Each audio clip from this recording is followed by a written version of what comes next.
I think looking back, and I don't know that that was by design or not, because I cannot remember, but the person issuing the RFP was even independent. Like, if you are advised by some of these firms that are checking prices for the network and it's the same advisor, that's the first thing that we need to change, right? Like, go get a Lawton, Aon, or whomever is going to issue that RFP should not be the one that is currently servicing you, because people get complacent and they tend to say, okay, you've been serviced by X network, that network has the same pricing, things are good, move on and check. And listen, they get fees on one of those for doing minimal work.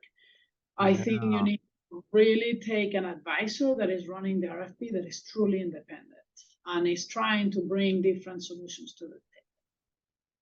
Totally. No, I love that.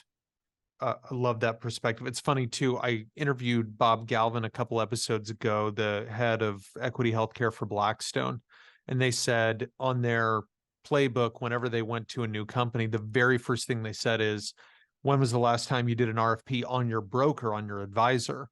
They didn't even bring up network, TPA, PBM, nothing. It was, when was the last time you shopped brokers?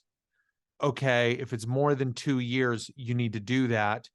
And over 90% said, we haven't shopped our broker in 5+ years.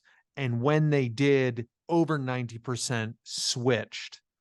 Remarkable statistic that it was that startling once they got an additional opinion that they were changing. And I think that's really telling you started in the same place.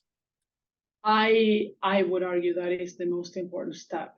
Is who's your broker, and how are they incentivized? I have no idea, but I found it interesting that the broker didn't give me black and white the difference in network pricing. It took me to change the broker to realize that there was more in there. So again, I think if you go to pragmatic, follow the money. If you go to pragmatic about who's advising me, are they really independent? How many times have they placed the same people? Do I have the right advisor? So that's the first thing I did, is I changed the advisor.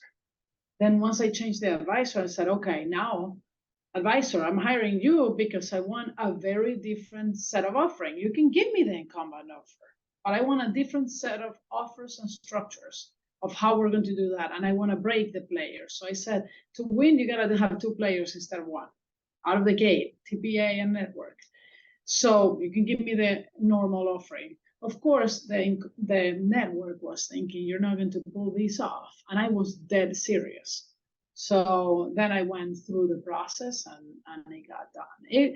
It's rewarding. I'll tell you, it's what it has given me more career with the company. I mean, not only I took care of the employees and I took care of the bottom line and save money, but I showed to the company that we can do a better thing. So I think that alone should be a motivation for anybody that is trying to figure this out.